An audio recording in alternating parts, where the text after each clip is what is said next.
वृद्धि और विकास, growth and development. सुनने में ये दोनों शब्द काफी मिलते जुलते लगते हैं ना। हम अक्सर इन्हें एक ही मतलब के लिए इस्तेमाल कर लेते हैं, पर क्या ये सच में एक ही है? मनोविज्ञान की दुनिया में तो इनके बीच जमीन आसमान का फर्क है। तो चलिए आज इसी दिलचस्प अंतर को समझते हैं। तो सवाल यही है कि क्या ग्रोथ और डेवलपमेंट असल में एक ही चीज के दो नाम हैं? देखिए, ये एक बहुत ही आम कंफ्यूजन है और आज हम इसे हमेशा के लिए खत्म करने वाले हैं। अगर हम रोजमर्रा की बातचीत की बात करें तो शायद हाँ कह सकते हैं, लेकिन जब बात साइकोलॉजी की आती है तो जवाब है बिल्कुल नहीं। और बस यही वो मजेदार फर्क है जिसे हम आज अच्छे से समझने वाले हैं। तो आज हम क्या-क्या देखने वाले हैं? सबसे पहले तो इस आम कंफ्यूजन को दूर करेंगे, फिर ग्रोथ वर्सेस डेवलपमेंट को समझेंगे, उसके बाद डेवलपमेंट के कुछ नियम और पैटर्न देखेंगे और आखिर में ये भी जानेंगे कि ये सब समझना इतना जरूरी क्यों है। तो चलिए शुरू करते हैं। अब देखते हैं ग्रोथ और डेवलपमेंट को आमने सामने रखकर। सबसे पहले बात करते हैं ग्रोथ यानी वृद्धि की। इसका सीधा सा मतलब है हमारे शरीर में होने वाले वो बदलाव जिन्हें हम नाप सकते हैं, क्वांटिटेटिव चेंजेस, जैसे हाइट का बढ़ना, वजन का बढ़ना। और सबसे ज़रूरी बात यह है कि ग्रोथ एक खास उम्र तक पहुंचने के बाद, मतलब मैच्योरिटी के बाद, रुक जाती है। अब आते हैं डेवलपमेंट पर, यानी विकास पर। ये सिर्फ शारीरिक नहीं है। डेवलपमेंट का मतलब है हमारी मेंटल, सोशल, इमोशनल और इंटेलेक्चुअल मैच्योरिटी। और ग्रोथ के बिल्कुल उलट, डेवलपमेंट एक लगातार, जिंदगी भर चलने वाला प्रोसेस है। इससे ऐसे समझिए, ये जो ग्रोथ है ना, वो असल में डेवलपमेंट का ही एक हिस्सा है। मतलब डेवलपमेंट एक बड़ा कॉन्सेप्ट है और ग्रोथ उसी के अंदर आता है। चलिए इस टेबल से सारे पॉइंट्स एक साथ देख लेते हैं। ये एक तरह की चीट शीट है। देखिए, ग्रोथ का स्कोप सिर्फ फिजिकल है, जबकि डेवलपमेंट का ओवरऑल है। ग्रोथ क्वांटिटेटिव है, जिसे हम नाप सकते हैं, पर डेवलपमेंट क्वांटिटेटिव और क्वालिटेटिव दोनों हैं। एक और बड़ा फर्क, ग्रोथ एक उम्र पर रुक जाती है, लेकिन डेवलपमेंट वो तो जिंदगी भर चलता है। तो साफ है, ग्रोथ एक छोटा टर्म है और डेवलपमेंट एक बहुत बड़ा और कॉम्प्रिहेंसिव टर्म है। तो अब ये तो समझ आ गया कि डेवलपमेंट क्या है, पर अब सवाल आता है कि ये होता कैसे है, इसके पीछे के नियम क्या हैं? चलिए अब इस पर बात करते हैं।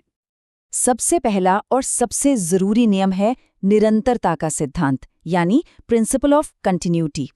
इसका मतलब है कि डेवलपमेंट एक ऐसा प्रोसेस है जो कभी रुकता नहीं।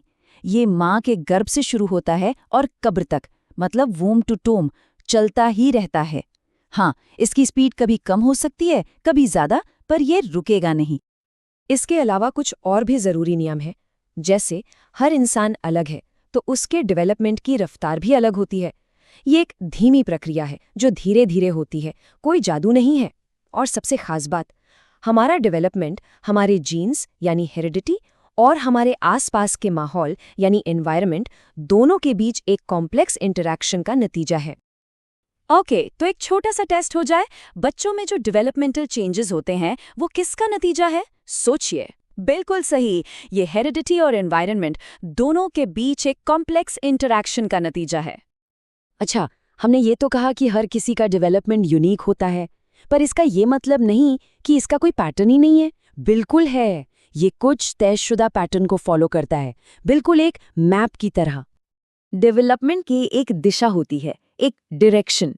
इसमें दो मेन प्रिंसिपल्स हैं। पहला है सेफेलोकॉर्डल, यानी हेड टू टो, सिर से पैर की तरफ। सोचिए, एक बच्चा पहले अपना सिर संभालता है, फिर धड़ और फिर जाकर पैरों पर खड़ा होता है। दूसरा है प्रॉक्सिमो डिस्टल, यानी सेंटर से बाहर की तरफ। मतलब पहले रीढ़ की हड्डी मजबूत होती है, फिर बाजुओं पर कंट्रोल आता है और आखिर में उंगलियों पर। एक और सवाल, फटाफट। डेवलपमेंट की टॉप डाउन थ्योरी, जिसे हम सेफेलोकॉर्डल प्रिंसिपल भी कहते हैं, उसके हिसाब से डेवलपमेंट कहाँ से कहाँ तक होता है?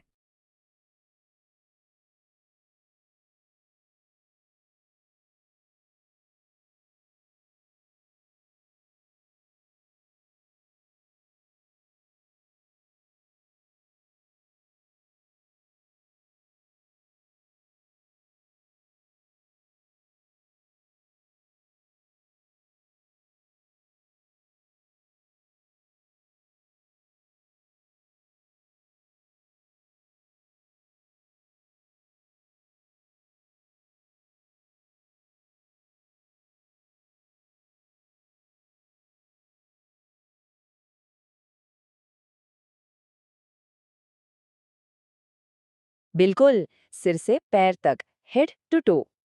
एक और बड़ा मजेदार पैटर्न है जनरल टू स्पेसिफिक, यानी सामान्य से खास की ओर। इसका सबसे अच्छा एग्जाम्पल है एक छोटे बच्चे का रोना। शुरू में बच्चा हर चीज के लिए एक जैसा ही रोता है, पर धीरे धीरे उसका रोना स्पेसिफिक हो जाता है। भूख के लिए अलग तरह का रोना, दर्द के लिए अलग और ध्यान खींचने के लिए बिल्कुल अलग। अक्सर हम सोचते हैं कि डेवलपमेंट एक सीधी लाइन में होता है ना, ए से बी, बी से सी, पर असलियत इससे कहीं ज्यादा कॉम्प्लेक्स और इंटरेस्टिंग है। ये लिनियर नहीं है, ये स्पाइरल है, सर्पिल। मतलब हम आगे तो बढ़ते हैं, पर अक्सर पुरानी लर्निंग को मजबूत करने के लिए थोड़ा पीछे भी आते हैं और फिर एक नई छलांग लगाते हैं। इसे एक सीधी सड़क की तरह नहीं, बल्कि एक घुमावदार सीढ़ी की तरह सोचिए। हम ऊपर तो जा रहे हैं, पर घूम घूम कर। ठीक है, इतनी सारी थियरी तो हो गई, पर सवाल ये है कि इन सब बातों का मतलब क्या है? हमारी असल जिंदगी में ये क्यों मैटर करता है? चलिए इसे समझते हैं। ये एक लाइन सब कुछ बयां कर देती है। विकास, आनुवंशिकता और पर्यावरण की अंतःक्रिया है। मतलब किसी भी इंसान को बनाने में नेचर और नर्चर दोनों का बराबर का हाथ होता है। ये कोई एक तरफा खेल नहीं है। तो आज की बातचीत से क्या बातें याद रखनी हैं? पहली, ग्रोथ फिजिकल और लिमिटेड है। दूसरी, डेवलपमेंट ओवरऑल और लाइफ लॉन्ग है। तीसरी, डेवलपमेंट के पैटर्न तो होते हैं, पर हर किसी के लिए ये यूनिक है। और चौथी और आखिरी बात, ये एक सीधी लाइन नहीं, बल्कि एक स्पाइरल जर्नी है। और आखिर में एक सवाल सबके लिए, जब हम ये जानते हैं कि हर इंसान का डेवलपमेंट एक यूनिक स्पाइरल जर्नी है, तो क्या हमें अपने पढ़ाने के या बच्चों की परवरिश करने के तरीकों में कुछ बदलाव नहीं लाना चाहिए? इस पर सोचिएगा जरूर।